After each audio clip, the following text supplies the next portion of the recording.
Ce qu'il faut retenir, c'est qu'il y a une centaine.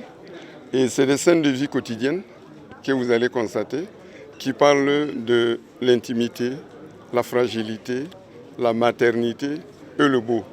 Quand on parle du beau, c'est l'esthétique. L'esthétique, ce n'est pas seulement au niveau du visage, mais c'est tous les systèmes contenus pour qu'une œuvre soit vraiment proportionnée et puis belle. Tu peux voir quelqu'un qui sort beaucoup d'argent pour construire une maison et ne veut pas sortir, ce ne serait-ce que le centième de ce qu'il a investi pour construire sa maison, pour acheter une œuvre.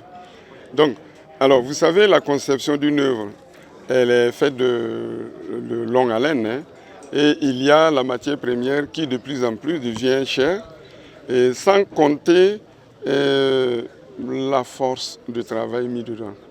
Donc, une œuvre, toutes les œuvres que vous voyez ici, la plus petite, elle peut prendre au moins un mois. Vous voyez? Donc, c'est la même chose. Tu mets un mois à réaliser une œuvre, un an à réaliser une œuvre, le prix est relatif. Voilà. Mais comme les gens ont une certaine méconnaissance des arts, c'est ça qui fait que, bon, sinon en principe, il ne devait pas avoir d'opposition. Parce que comme je l'ai dit tantôt, si tu peux acheter une armoire à 1 million ou bien à 500 000 pour mettre dans ta maison, c'est pour l'embellir. S'il te faut acheter aussi une œuvre d'art à 200 000, 500 000 ou 1 million ou des millions pour mettre dans ta maison, c'est ce qui fait l'intérieur maison. Le titre déjà de l'expo, c'est Résilience. D'accord? On ne va pas tomber.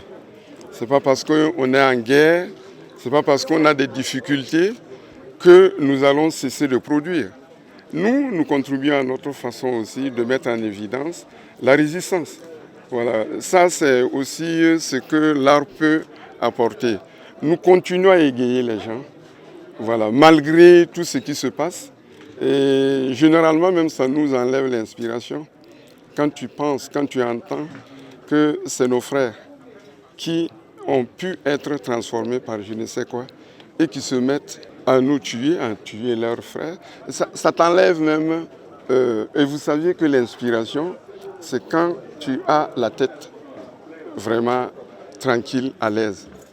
Mais avec tout ça, nous essayons de prendre beaucoup de force pour réaliser des œuvres afin d'amener nos frères à penser autre chose, à passer à autre chose. Parce qu'il y aura un jour que nous aurons cette situation derrière nous. Et moi, dans ma lutte quotidienne, c'est d'amener ceux qui ont une méconnaissance à changer de vision. Donc, comme vous l'avez dit, à l'international, nous sommes des anges. Hein? Et à l'international, nous valons ce que nous valons. Et ce n'est pas pour cela que nous disons que, bon, au Burkina, on a une méconnaissance. Qu'est-ce que nous aussi nous devons faire pour faire tomber ce tabou? Il faut qu'on insiste, d'où la résilience. Nous allons insister. Même, vous voyez, aujourd'hui, je viens de faire un vernissage. Le vernissage, c'est le début de l'expo. À l'international, le jour de mes vernissages, 95% de mes œuvres sont vendues. Et aujourd'hui, c'est mon vernissage. Même si je n'ai pas vendu d'œuvres, demain, je referai encore une autre expo. Il faut insister, il faut éveiller les esprits des gens à découvrir vos produits et à les accepter. Il y en a pour tous les prix. Et il suffit d'approcher l'artiste. Et on a des modalités de céder les œuvres